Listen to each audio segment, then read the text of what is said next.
月之暗面。第5章，陨落。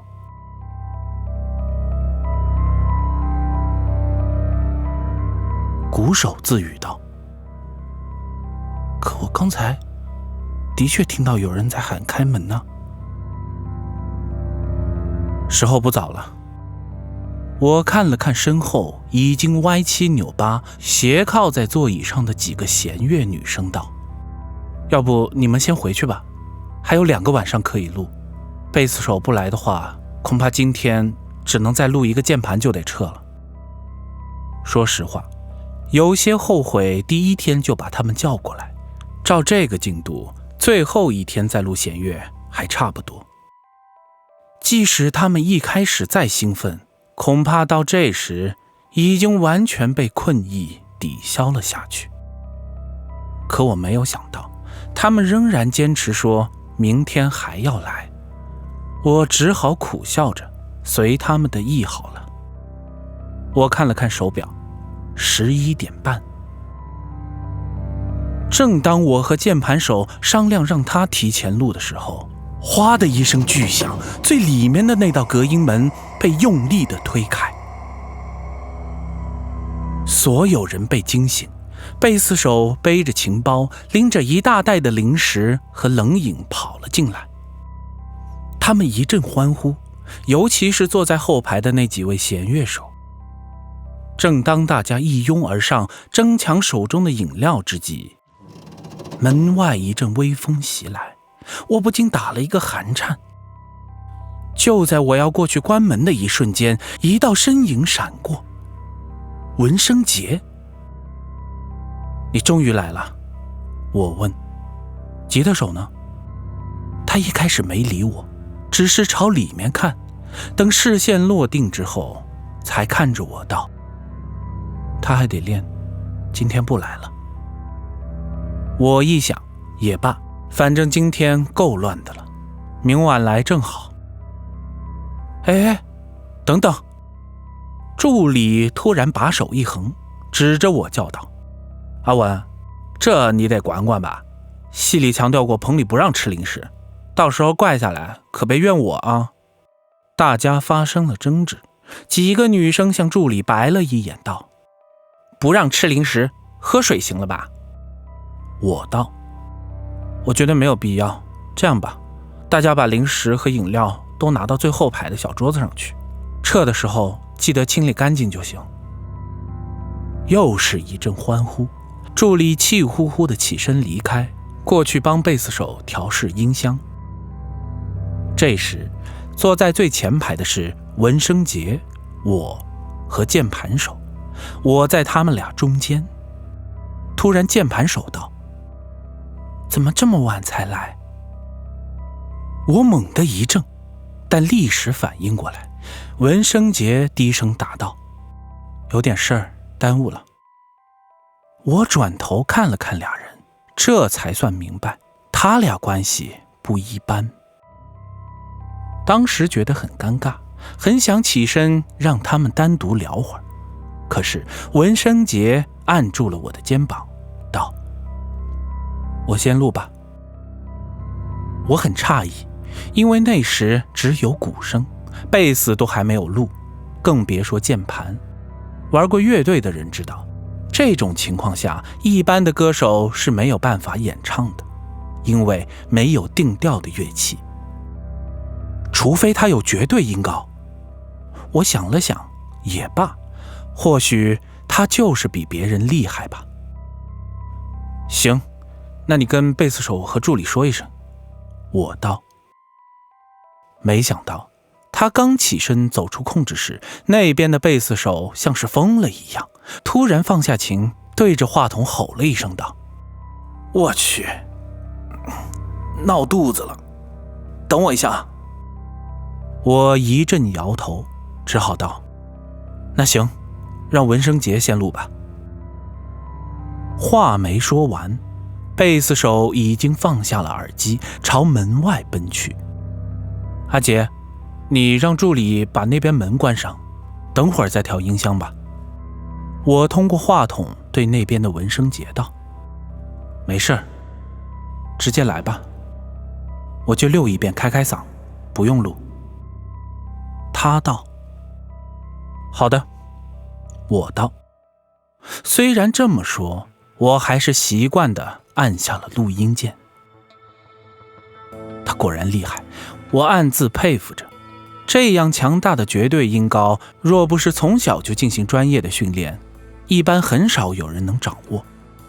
当然，最重要的是天赋。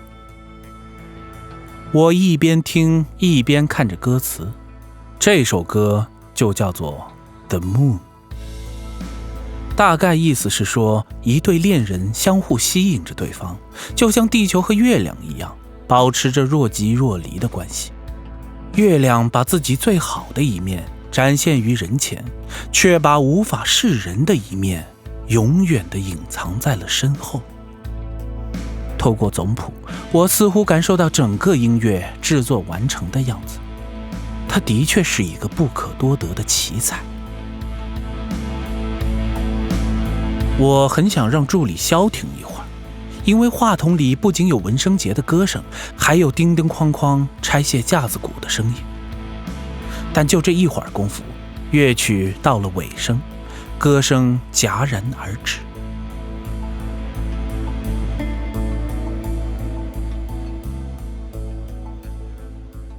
顿时，整个空间安静了下来。突然，听到一阵吸鼻涕的声音，我立时转头，却看到了让人心痛的一幕。坐在我旁边的键盘手双眼通红，他迅速地用双手掩住。面对这样的处境，我还是第一次，所以一时间不知道该怎么办才好。就在这时，贝斯手回到了录音室，他重新戴上耳机，对着话筒道：不好意思了，来吧，到我了。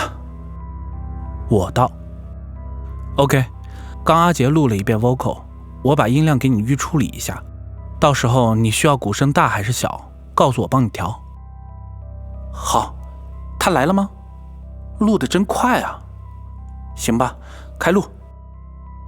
贝斯手道。我按下了录音键。停一下，停一下。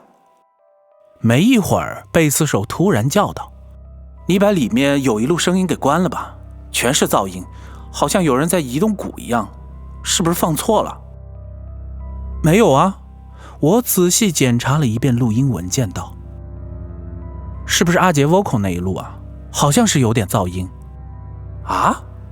我没听到阿杰的声音啊，除了鼓的节奏，就是叮铃哐啷的噪音啊。贝斯手坚持道。我张大了嘴巴，看了看键盘手，他也愣神地望着我。你稍等，我检查一下。我道。果然，我揉了揉眼睛，定睛一看，的确有一路文件的波形是毫无规律的，而且大部分是空白。我一阵面红耳赤，竟然会犯这样低级的错误。这件事之后，我拒绝了大部分熬夜的工作。没有录上，这样的错误是可耻的。但是，等等，我突然对身边的键盘手道：如果我录进去了助理的噪音，应该阿杰的人声也会被录进去的。键盘手的脸色瞬间变得煞白，我也有如被浇了一盆冷水，只觉得浑身毛孔都竖了起来。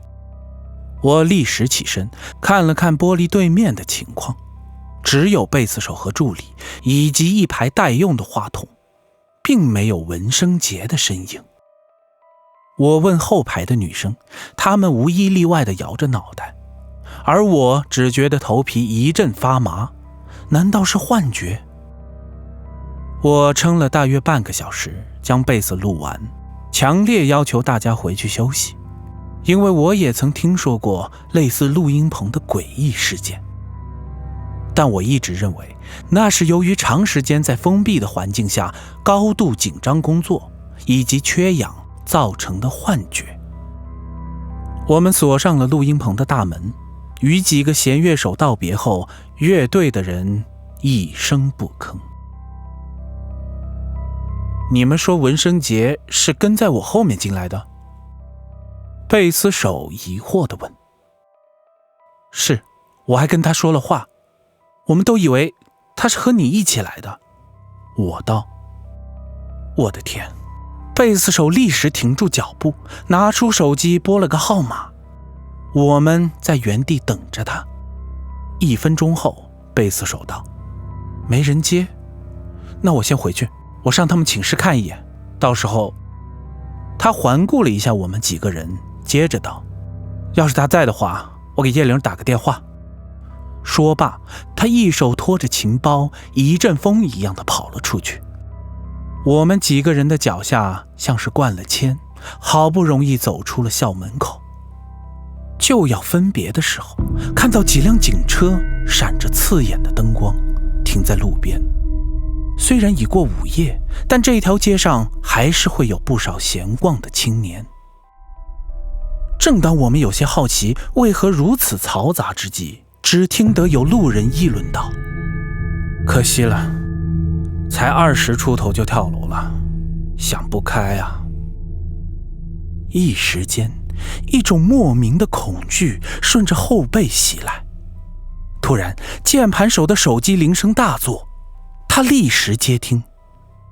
不到几秒钟，只见他泪如雨下，瞬间瘫坐在了地上。